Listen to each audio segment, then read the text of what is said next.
In focus sessions are conversations where we take a close look at a single artist, artwork, or theme.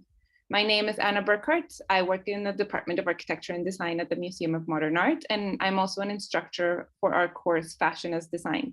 And I'm very happy to be joined today by my colleague, Sean Anderson, and our great guest, Felecia Davis. Some of you may already be familiar with Felicia's project, Fabricating Networks, Transmissions and Receptions from Pittsburgh's Hill District, which was commissioned for the exhibition Reconstructions, Architecture and Blackness in America. And it is also featured in our very new course, online course, Reimagining Blackness and Architecture. Sean, do you want to give us a little bit more context about Reconstructions for the people who may not know about it? Absolutely. Good afternoon, good evening, and good morning, perhaps, to all of you around the world. It is my great privilege and pleasure to also be sitting here, not only with Anna, but also with Felecia. Thank you so much. My name is Sean Anderson, and I'm the instructor for two of our amazing online courses that have been worked on, thought about, and are continuing to this day under the great tutelage of Sarah Bodenson, and also the remarkable, amazing work of Arlette Hernandez and Helena here, who is also behind the scenes, as well as our great AV team. So what I'd like to talk about is that I was a former curator here at MoMA in the Department of Architecture and Design, and I have since assumed a new role at Cornell University in Ithaca, New York, where I am the director of the undergraduate program in architecture, as well as an associate professor. My last show at MoMA, alongside my amazing mentor, friend, colleague, associate, wonderful person, Mabel O. Wilson, we co-curated the exhibition Reconstructions, Architecture and Blackness in America, which was on view from February through May of earlier this year, right at the moment when the world was slowly reopening, as it is now to this day. And I really have to also acknowledge at this moment Anna for all the work that she did in helping us complete the exhibition and open it on such difficult circumstances. Reconstructions was MoMA's first exhibition in 92 years to explore the relationship between architecture and spaces of Black life. Felecia Davis's project was one of 11 commissioned specifically for this exhibition, and her work brings forth ideas of mutual aid, self-fashioning, networks of communication, and digital fabrication. I would say that in the past 15 years or so, the use of digital technologies to rethink the ways we make and build has been a crucial component of architectural design. And Felecia, no doubt, has been at the forefront of these practices for many years. With her work in our exhibition, she extended these ideas to consider how communities of color can come together to challenge conventional paradigms of building, but also, and perhaps most importantly, how we see each other vis-a-vis those sometimes invisible networks that are most vulnerable to change. Today's conversation will explore this work as other work from Reconstructions, as well as Felicia's forthcoming project, quote, Hair Salon, Translating Black Hair Practices for Architecture Using Computational Methods. And I didn't mean to say quote there, but let's say this is a title. I know I'm excited to be in conversation with Felecia and you all, so please share your thoughts and your questions in the chat throughout. And with that, I'm very long-winded. I turn it over to the great Felecia Davis. Thank you. Thanks for that introduction, Sean. And thank you, Arlette, Anna, Sarah, Helena, and MoMA Tech AV for the invitation and making space for me to share the work that I am today. So I'm going to share ideas from two projects that are still in development. The first is the Fabricating Networks quilt that was one of two pieces of the work commissioned by the Museum of Modern Art for the show Reconstructions, Architecture and Blackness in America. And if I could have the next slide, please. The quilt idea was a way to start making sense of all the research that I was finding on Pittsburgh, which was the city that I chose to work on and think about for the exhibition. And the quilt was not intended to be the architecture of the project, but become a method of questioning, really. So the quilt is a computational textile, which is a textile that uses sensors, microcontrollers, and other electronic devices to communicate information to people. So this quilt points to those experiences and skills with sewing and working with soft materials and brings them into architecture. So I've really been thinking about how to bring some of the experiences that I had as a child back into architecture. The quilt operates as a method and operates as real material, as metaphor, and heuristic device for thinking about operations and concepts in making architecture. So for us in the studio, the gaps in between the images, the order of the images, the gaps in between the panels allowed us to understand what was going on in the photos and what this meant to us as researchers. Next slide, please. The quilt was meant to live outside of MoMA's gallery and seed a conversation with people about making and as a repository of history. And when touched, the copper in each panel activates a speaker that tells a story of what happens in that panel. And right now the speaker is my voice. We'd like to take this quilt on the road to the Hill District and continue to hear and make new stories with the residents in the Hill District of Pittsburgh. So the idea is really to have residents add their own stories and their own photographs. And our quilt that we made is really a kind of small seed to see if we could get it to work. And we're hoping that people will want to join us on making this grow. And the quilt was meant to emotionally connect and be our networking material. So this idea was interrupted by COVID, but as I mentioned, we're going to take this on the road as part of another project with the Black Reconstruction Collective called Unmonuments. And so sewing these panels down to close our circuits, which you can see starting in the photographs, signaled another phase of this quilt. And we're intrigued with how the ordering of these photographs can make stories.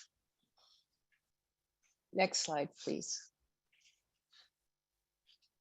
The softness in this material system is how we defined the concept of construction, which is collaborative and incrementally built. The lily pad, which you see is that little round piece in the photograph, was designed by Leah Beakley, a designer and computer scientist at the University of New Mexico. It permits the fashioning of do-it-yourself work. This is supported by a network of online tutorials and programs. And this network is also part of what we understand to be the material. For many of the works we do, the ability to access and use these inexpensive do-it-yourself components is the difference between connecting or not.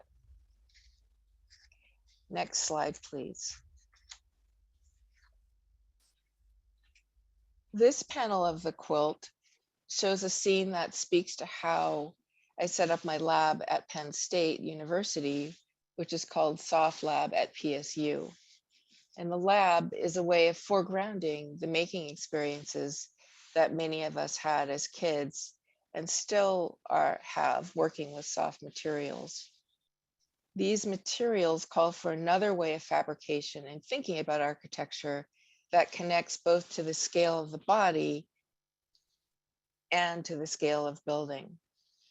We often start by making things like clothing and then can move up to very large scales of architecture with textiles. And so working this way returns you to the specifics of your body, not some abstract body that you're building for, but a particular body. And this defines two research directions in my lab that can be considered as part of a scalar continuum of design.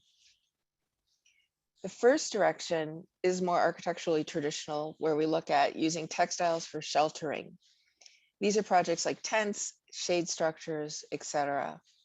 And a second direction at the other end of the scale is looking at the human body in space and trying to understand the potentials for rethinking what architecture could be by understanding the augmented and sensing body in its environment. These projects are materials that you wear on your body or use the body as part of its system. And a scene like you see in this quilt panel, this is a very familiar scene to me growing up. And I felt that many of the things that I had been thinking about came from this well of knowledge with soft materials. And in this panel, we've put a copper skirt on this young woman in the scene who we have imagined to have crafted her own kind of conductive skirt that will allow her to connect to other places and other people. Next slide, please. So this particular scene was seated, I would say, it reminds me of a scene that happened often in my house. And typically we would sit around our dining table in the summers with my mother, my sister, my brother, and Aunt Ruth, who would be visiting from Chicago. And Aunt Ruth, who was a registered nurse in a hospital emergency room, took fashion courses in the evening. So she would go from her really intense ER job to taking fashion courses and learning how to really sew at the kind of couture level. So we always had the most beautifully crafted, fashioned clothing as children because of my Aunt Ruth. And although we never wanted for anything, we made and styled many of our own clothes. And that's what we did. It was what we did as a family in terms of, it was a way for us to reconnect in the summer, find out what's going on, how everybody was, and just kind of sit and talk to each other in a kind of still way and be with each other. Next slide, please.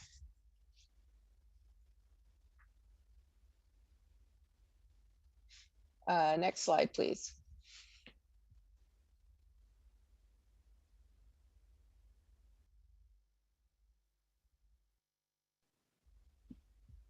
Oops. Are we having some slide problems?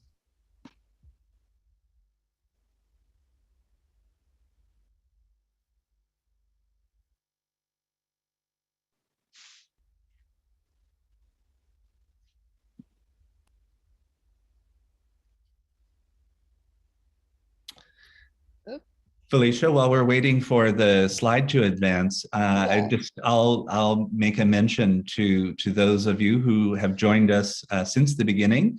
If you have any questions, please feel free to drop them in the chat as we progress and as the next image is loaded, as it were. I would just say, Felecia, I'm going to put my video on now again. Okay. What was remarkable about having the two quilt pieces in the exhibition was that they faced then the larger digital fabrication that you had made, the black flower, as it were, in the exhibition, and that's very much on the MoMA website page. It was really one of the central features of our exhibition. Can you talk a little bit about, say, the difference, if there is a difference, between the work that you were doing on the quilt and continue to do on the quilt and the more digitally manufactured or made work? Yeah, definitely. The quilt, as I said, was meant to connect with people outside of the gallery and really to speak to an idea about architecture that could be accessible. So a lot of us trained as architects in a way that I would say I would say was exclusive, not necessarily so easy to kind of engage with as a profession. And so the quilt, even though it's a quilt, was meant to have a kind of conversation that started outside of the gallery, and to connect with people and hear their stories as a way of starting to have a conversation about an environment, right? About a place, about a space that people lived in. And so while it's not necessarily architecture, that's what that quilt was meant to do. I would say the other piece really is following a trajectory that we've also had in our studio for quite a while, which is looking at embedding additional functions into fabric. And so there we had been working on making fabrics that were collecting energy from solar energy, right? Converting rays from the sun into DC and then AC current. And in that particular one, we had tried for a few years to work with solar energy, but then decided to step back from that a little bit and try something maybe a little bit simpler, which was the antenna, which is a receiving, basically it's a giant sensor that picks up electromagnetic waves. And so one could also, if you detect energy, you can also collect it, right? So it could also be an energy collector, but not using sun. So anyway. It appears, and that is a good prompt like for a question that I have later. And your next slide is there. So thank you. And apologies all as we go on. Thank you. Yeah, I think so.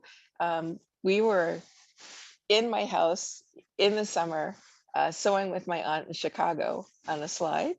And so this particular slide really reminded me of my mother, one of the two women standing in the corner. My mother is very elegant woman, and you know, she had her hat boxes and things. And really our idea, the kind of making of clothing, was the making of elegance.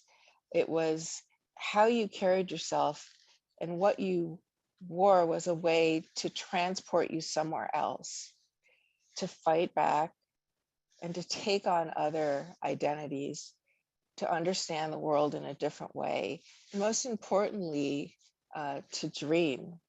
So this image shows 1100 Wiley Avenue in the Hill District of Pittsburgh, and is undergirded by a Teenie Harris photograph. And Teenie Harris is a Black photographer who took thousands of photographs of everyday Black life in the Hill District and other Black neighborhoods in Pittsburgh. And there's an archive that he has exclusively for his photographs in the Hill District of Pittsburgh. So he's got a whole building there for his work. Pretty amazing archive. So those are the archives we were using to develop the research for this project.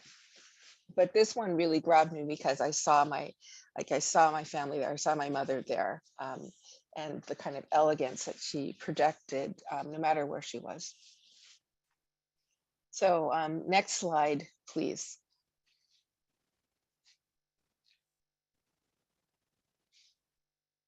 The second project I'd like to share with you is a new project. It is called Hair Salon, and it's translating Black hair practices for architecture using computational methods. My collaborators on this project are Cheryl Tucker Vasquez, William D. Williams, and Marcela de Senora, all architects, all teaching and practicing at 4 different universities. So I'll share with you some of our inspirations and obsessions as we are currently making the work and not you know, in a position to share those with you yet, but we look forward to doing that in the future. So next slide, please. The Hair Salon project draws upon rich Black hair culture to imagine liberatory possibilities for the future. Situated between the natural and cultural, Black hair and care practices occupy potent spaces that are source materials for new ways of shaping architectures that resonate with Black identity. This project will develop Black hair care designs such as braiding, locking, and crocheting to make new architectural structures and surfaces. And this research is inspired by the celebrated Zimbabwe artist Nontsikelelo Mutiti, as well as the architect Joy Matashi. Next slide, please.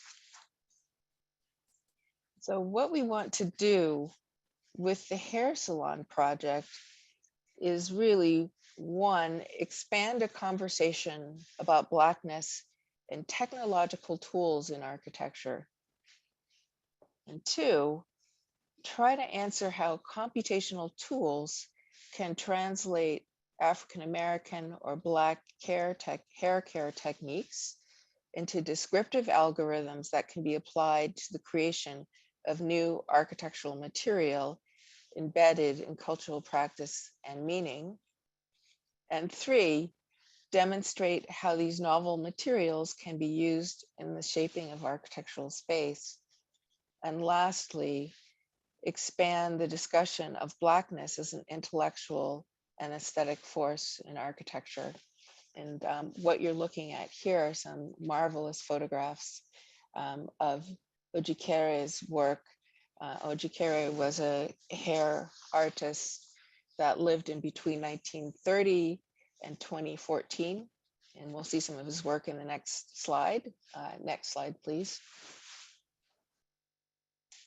And he really inspires us in architecture because of you can see spatiality embedded in his designs. He's really taken the hair and kind of made these beautiful sculptural pieces. He's a Nigerian artist, and this particular work is called Agaracha from his series Hairstyles. If we could have the next slide, please. Again, Ojikere working with this amazing kind of tower form in connecting the hair. And this piece is called Akaba or O'Neill Gogoro, and has been, one of our obsessions as architects, simply because of its sculpturalness and the way that it captures space. So next slide, please. Also, Rabea Balin here, who is working with digital images to make new kind of constructs within, Photoshop, and make these kind of imaginary places. In this particular piece called Remixing Delphine, you can see a pair of eyes coming out from the hair and other kind of local points for eyes and places where people might be looking out. So we love how this is inhabited as a space and kind of occupied as a structure. Next slide, please. And our team, of course, has been inspired by the amazing Sonia Clark and her Haircraft project that connects with hair artists and their contributions to artistic practices. So she has been really working with people who own their own salons, have been working in their own salons and working in hair art, to hear their stories and also capture and understand and display and uplift their work. And Sonia's work was recently on exhibition at the National Museum of Women in the Arts in Washington, DC. And the piece on the left, I believe, is at the Museum of Fine Arts in Boston, part of their permanent collection. Next slide, please. In the digital space, but it's not exclusively, this is not the exclusive artist. I would say we also saw Nancy's work at the beginning. She's also working with digital kind of braiding and computation as well. But we've also been looking towards Ron Eglash and Audrey Bennett's work, who have been working computationally with this program, for example, the Cornrow Curves program, for their collection of culturally situated design tools, which is research ongoing with the National Science Foundation.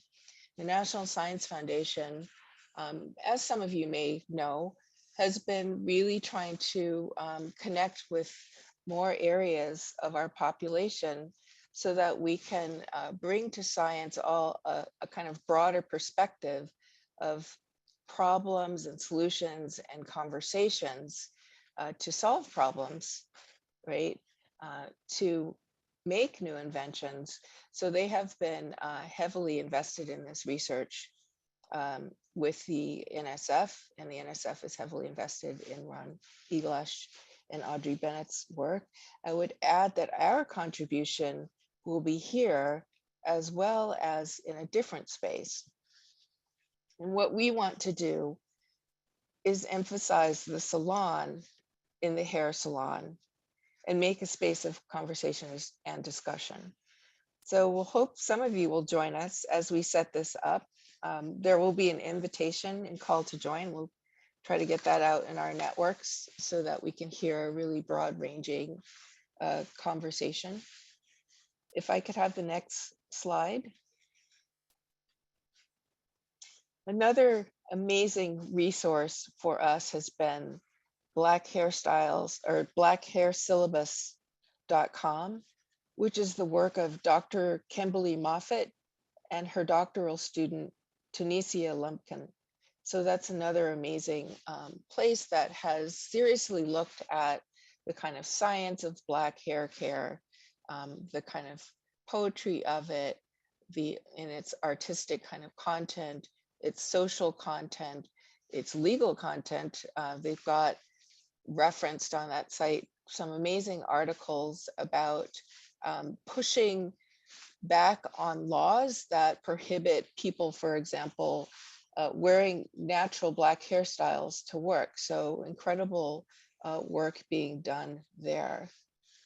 And in closing, I will say that what our team hopes to cultivate is really about Black culture. We hope to cultivate a kind of place where we can bring this into architecture and its relationship to technology and concepts of translation and meaning making. That's what we're wanting to do. We're interested in generative ideas about Black culture and its relationship to architectural design. And we hope the project offers space and time to dream new structures for Black life. And with that, I will close, and we can take questions from the chat, from the floor, and elsewhere in the ether. Thank you. Thank you so much, Felecia. Thank you for that, Felecia. That was so exciting, really, to hear. And I think we're both Sean and I are really happy to be here with you sort of in this space that gathers learners, not only from courses that relate to architecture, but also courses that relate to fashion and design, as well as contemporary art. And I thought maybe, I know that also Sean has a lot of questions, but I thought maybe a good place to start would be for you to sort of like talk about your work and how it sort of like lies at the intersection of these things. In particular, I was really sort of drawn and touched by how you talked about your childhood relationship with textiles. So I'm wondering if you could sort of like elaborate on how that relationship and that sort of like closeness with textiles led you to, for example, computation, how those skills in sewing and textile making led you to sort of like really understand the tools that come with computation, and then how that sort of like led you to architecture as well. Yeah, I would say that when I first started to think about computation, I actually took a couple of engineering classes over at Stevens Institute to see if that was something I wanted to continue further with a PhD, and found that I really loved those classes. And what we were talking about was really learning how to program. And we had the opportunity to select what we wanted to program. And I selected like knitting, and I selected weaving. And I was in a course full of guys mostly. I think there was one other woman in a class of like 25. And I had these, and it was Chris Lash, who was our computation, like our programming professor. He was really fine with us picking these funny topics, and so I was encouraged by that. So I think encouragement was helpful, but learning to program with fabric was, in terms of thinking about computation, was a great way to start, because you could immediately tell what was wrong with your program, because you could see the pattern building up, and there's a kind of whole method of thinking that goes with, I would say, learning to program, that was very much embedded in the way textiles are thought. As a matter of fact, textiles as a kind of, I guess you could say, industry, is rooted in the kind of formation of computers. So it is right away kind of like, embedded in there. So it was a great thing for me to test out. And when I found that I enjoyed that, I thought, well, maybe I'll apply to a PhD with this. And when I got to my program, I was again encouraged. I had talked to my advisor, Terry Knight, and she is very interested in computation as it relates to how it embeds in culture. So her take on it was very different than, say, really emphasizing the computer and emphasizing the digital. She was really much more interested in a deep understanding of the intertwining of culture, how people divide up design, and how they consider making in general, like on a larger scale, like writ large, the idea of making. So I thoroughly loved doing that in my PhD. And I would say that's how I got into textiles and computation, was the encouragement to continue with this kind of culturally embedded way of thinking about computation, and have proceeded to set up my lab and continue to work with that. So I like going back and forth between, really thinking about how someone uses something to make, or uses an idea to make, and where ideas come from, and how to then, I would say, think about them in relationship to computing. And computing has a long history. I don't know if we'll go there, but a long history of being fairly exclusive. So I think this is work that potentially, like Wrong E-Glashes, opens up computing and what the NSF is looking for.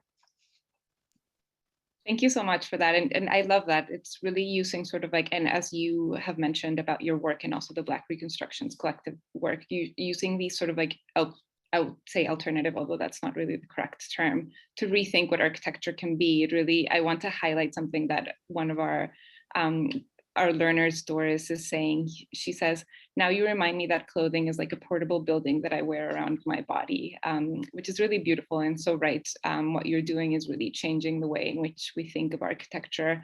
Sean, I'll let you jump in if you have any questions.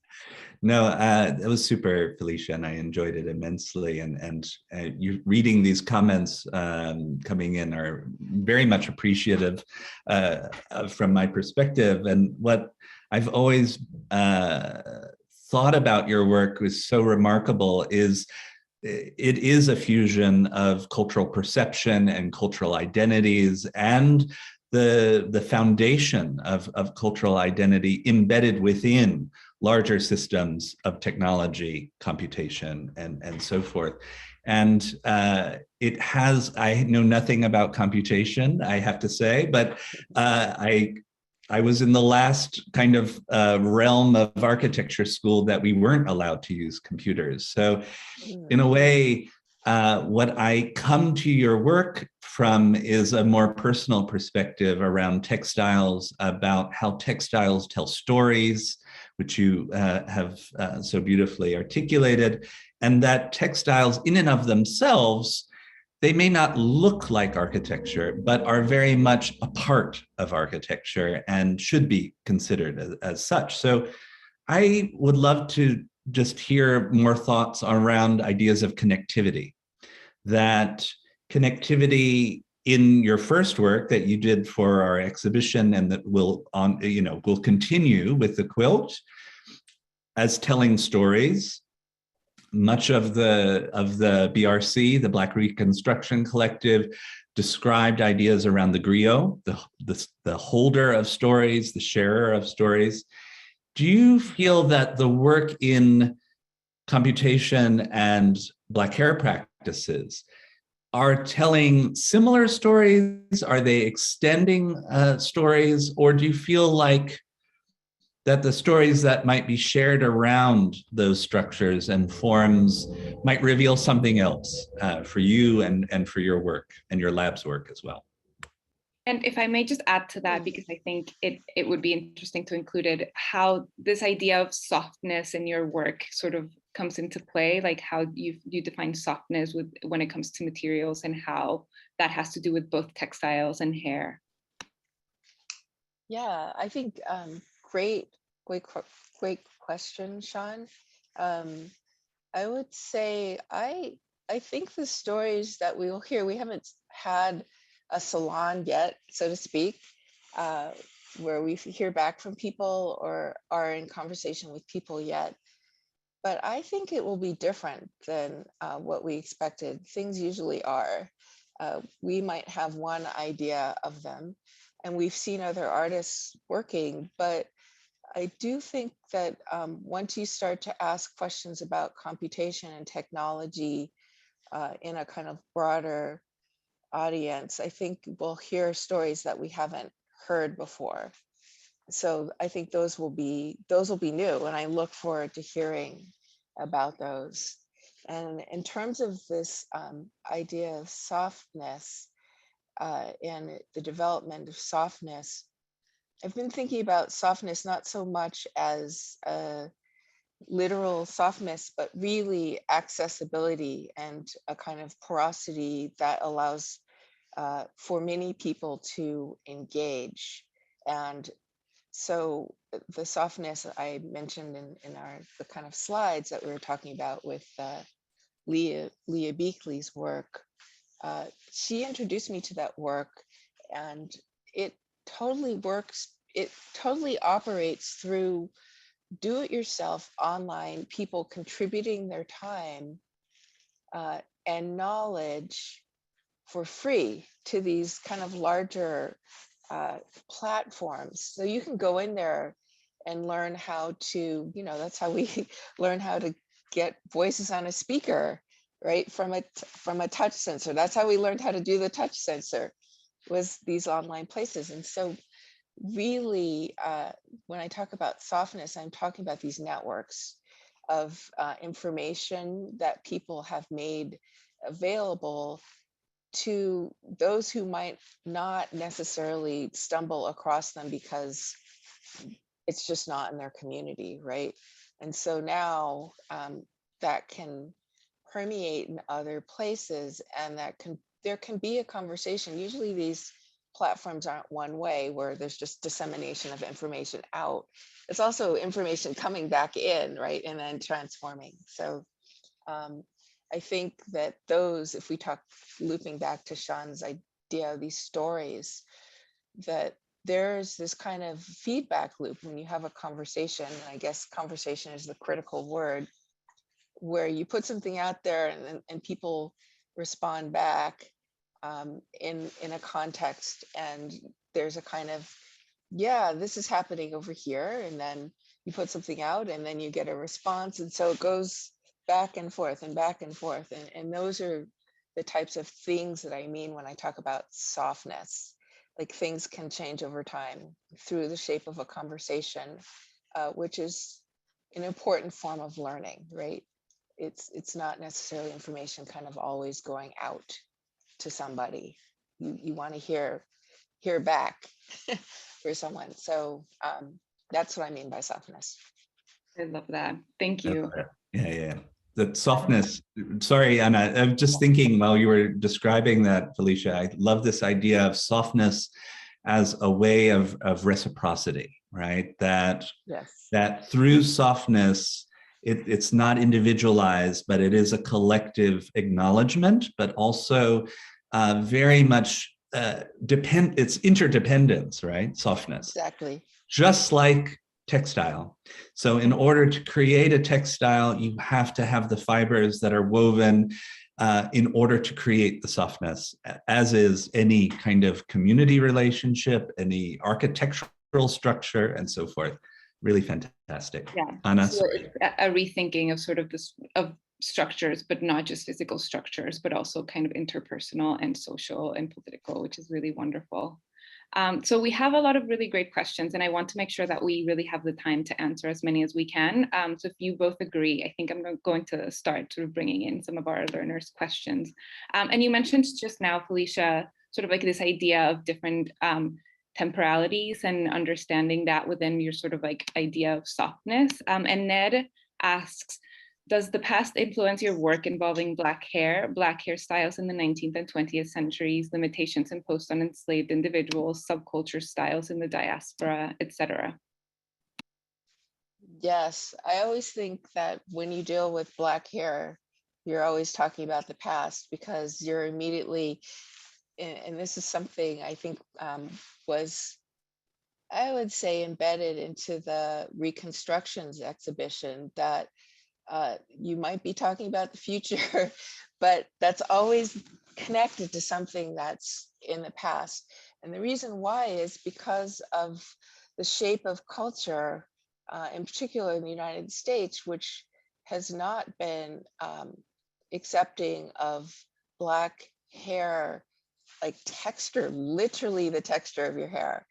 And so if you go to that website that I was talking to you guys about, I think it's blackhairsyllabus.com, you will find a few legal articles there where there are lawyers pushing back on guidelines from the federal government, for example, as to how you are to show up at work with your hairstyle. So there is a time when I could not show up if I wanted to be a federal employee with this particular hairstyle that I'm wearing now, without a lot of hassle. So, and they're basically going state by state, because the federal government kicked this back. If you follow this, kicked it back to state decisions. And so there's a group of people. It's called, oh gosh, I forgot the name. It's Hair Crown, I believe it is. But if you go to that website, you can dig through and find out who are fighting this kind of embedded decision, like this embedded rule or laws, state to state. And they're having slow going. It's very slow going right now, right? It's not something people are like clamoring for and unanimous about. There's still a lot of discussion about what hair means to various groups of people in the United States. Some groups of people think, someone coming to work with braids is really offensive and that they've come too casual, right? And so the past, this is from the past, but it is here. It is here today with us now. Yeah. And so it's always embedded. Schools, Felecia. It's in schools, exactly. It's in schools. Right. Sorry to interrupt. Yeah. Yeah. No, Sean, you're absolutely right. There are so many cases of children not being allowed to play football because they have dreadlocks or their hair sticks out beneath their helmet. So yeah, the Crown Act, I just saw it go by in the chat.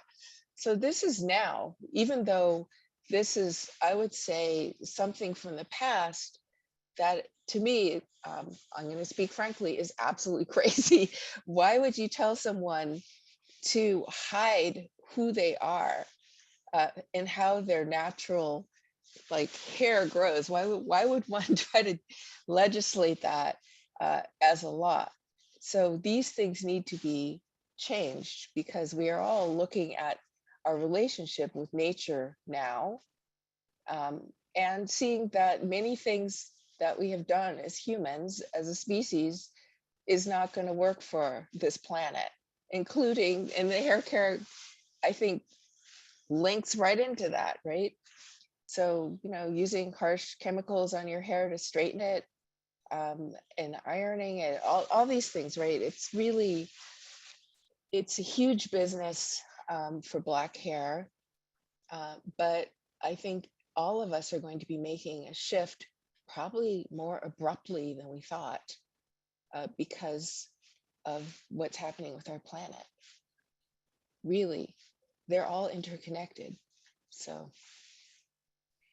I think I'm looking at the questions, and I think a lot of people are interested also in kind of how much you've sort of thought about the materiality of hair. For example, Sarah says, it looks like the Hair Salon project focuses on certain hairstyles and their ability to spatialize or welcome built forms. I'm wondering if Hair Salon will address the essence of Black hair, its ability to take on multiple forms easily, i.e. one day I will wear an afro, the next I can be in braids. Moreover, this ability to quickly change appearance through hair seems to upset or unsettle mainstream society. Do you have any thoughts on this? wow, thank you for that question, Sarah. Fantastic question. I'm not sure yet where we're going to go with that and what we'll learn from it, but your question is certainly part of this. I would say I'd be interested, and again, I have 3 other teammates, I'd be interested in the idea of softness. This is part of it, that you can, yeah, you can come to work one day with red braided into your hair, and the next day your hair is in a like top knot, right? Completely different texture, etc. And perhaps that upsetting is an important part of it, that it needs, you know, people maybe need to be upset. It's an important state to get to before you can make change, I think. And also sometimes with learning, you have to be often shaken to learn something, and really vulnerable when you learn deeply. Like you're basically saying, I know nothing. I don't know anything here. I could be, you know, really made a fool of. I don't. You have to be really vulnerable to learn. And so I think that could be a positive thing, even though it might not be comfortable for a lot of people. But And also, you know, also to feel the ability to ask questions of that which you don't know, and that to share in a conversation, to share in a set of questions around the unknown and the known is so crucial. And I think the work of the BRC, the work that you've done, really starts to point a way for rethinking the very structures and systems that have for so long meant to delimit and define. And you actually, I think with your work, is about redefining and laying the groundwork for new ideas. There's a question. Oh, sorry, go for it, Felecia. Nope, I'm done. I was just agreeing with Sean.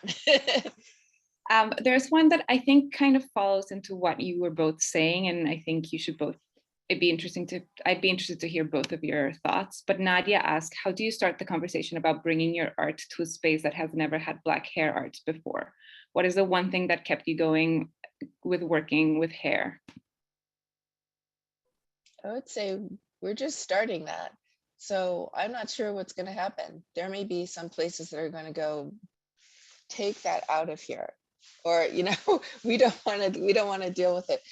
But I have to say, you know, in my presentation, I showed a lot of artists that have been starting to work on this.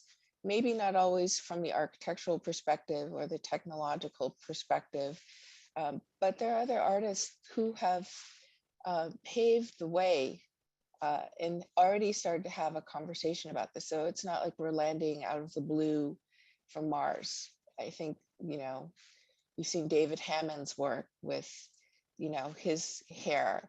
I think it can, we're at a place where we can have, I would say, a different conversation than maybe David Hammond had. And we're at a different place now So I look forward to seeing what will happen. But yeah, I would say also that I have been encouraged by my mentors, like I was telling you, to try these things, to try things with hair, to try bringing this into computation. And so that's important. And I hope to also, through the BRC, be a mentor for others who are thinking about trying these things, which are kind of, yeah, they're kind of risky. Maybe somebody's going to go, what the heck? You know, this is not art. This is like hair. Why is there hair in our museum? Why is there hair in our gallery? So I think it's also important for me to be there for other people and to do it, just as these other artists like, you know, Sonia Clark has gone out there and made this incredible work. I would just briefly say that, you know, the use of hair, and probably not Black hair in particular, but hair has been used in community art form and spatial practices on the African continent, in ritual practices, but then also in contemporary art practices. And I think on the second floor, there's still a work on display that uses hair, but in its kind of sloughing off form, this idea that hair, while it is an extension of identity, it is also a marker of time. And by letting go of that time and letting go of it as something that you lose, you are, as a viewer in particular, and as the artist, you can rethink the nature of entropy, all right? The letting go of time, the body, and so forth. So I believe it's Adrian Piper, who also, you know, always quite strongly acknowledged hair and her own hair in her work. Another thing that oh, sorry, Felicia. It's in the chat. Sorry. I saw it go by in the chat. Yeah, I was going to say, if you look at hair under a microscope and look at the chemicals in it, you can see, like a tree, what you've been living through, like what's in your hair, right? So this is like the scientific side of it that registers your context through this kind of growth on your body. And yes, the passage of time, like Adrian Piper's doing. Another thing that I keep thinking about both your work with textiles and with hair is that obviously both of these things are usually associated with, you know, with women and also with domesticity, and how, you know, what does it mean for you when thinking about architecture and thinking about scale? And Marcelo is asking also, he's saying, I'm in Chile participating in an ethnography study on textiles and women's dresses in Atacama, a northern region of Chile, from a historical gendered point of view. I'd like to know a bit more about authors and your own research, your take on gendered use of textiles, design, theoretical approaches. And he says that he loves your work. Oh, thank you so much, all the way from Chile. I would say, in terms of the authors that I've been looking at, there has been a recent dissertation by an author, Charbrion Plummer, out of Ohio State, that has looked at Black women and textile, their kind of relationship with textile design. And also, I've been looking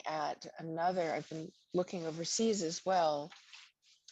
There is another Black PhD who is a textile designer as well. Her name is Rose Sinclair, and she writes about her experience through this dissertation by focusing on what are called Dorcas clubs, which are these clubs that women formed, you know, in Britain, because a lot of people from the Caribbean came to Britain in the late 50s to basically, you know, they were trying to fill in jobs such as housekeeping, cleaning, janitorial. So they put out all these advertisements and incentives in the Caribbean to have people come from the Caribbean to Britain.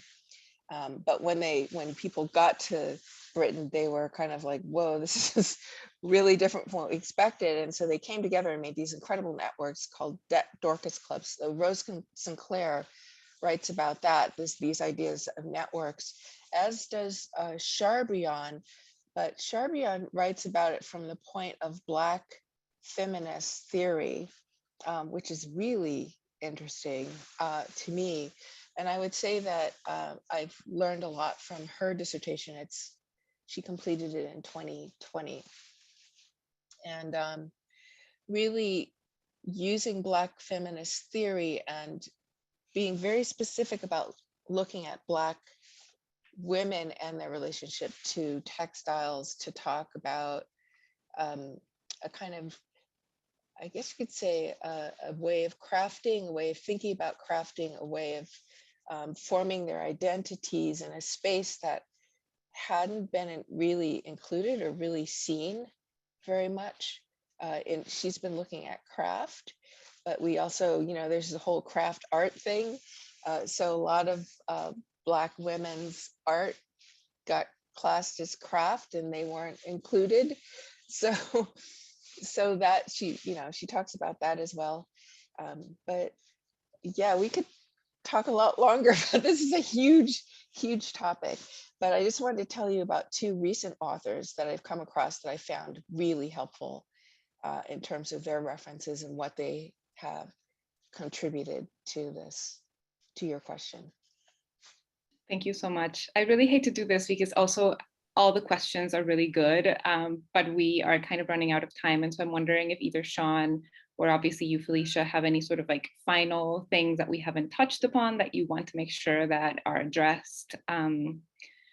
Because if not, I could really keep going. They're really good questions. Well, I would rather hear Felecia, but thank you. I would just say thank you to everyone who's joined us today. But in particular, I just want to acknowledge Felecia and for your remarkable work that you did for our exhibition. Also the BRC. This is the first time that we've had Reimagining Blackness and Architecture talk since the conclusion, I believe, of the exhibition earlier this year. And I think your work, again, just points to, and all of your work really, just points to that we are at a moment where we can rethink all of the structures and the systems that have been brought forward that keep people from each other and keep people from the very profound and generative ideas that your work really starts to point toward. So I wanted to thank you, but Felecia, you have the last word. I'd like to thank both of you, Sean and Anna, for your fantastic questions. And you've really got me thinking, and also our audience. I see so many things flying in on the chat. Thank you so much for participating, and hopefully we can be in touch so that I can tell you when we have our salon, maybe we can make a way for people from Chile to join in this conversation, because the questions were absolutely formative and I will think about them for a long time. So thank you so much for that. Yes, Felecia, we would really love to feature anything that you, as you go, to feature everything in the courses. So please do keep in touch and keep us informed. And really thank you for taking the time. This was such an inspiring talk. I also want to, take a moment to thank all of you for joining and being part of our online courses. Whether you're a longtime learner or a new member of the course, we're so grateful for all the thoughts, questions, and ideas that you bring into this space. I know I speak also for Sean when I say that really this is one of the best parts of our work. And so we are just really grateful to all of you, and thank you, Felecia and Sean, for sharing this space with me. And so with that, I think we will, say goodbye. Thank you so much. Take care, everybody. Take care.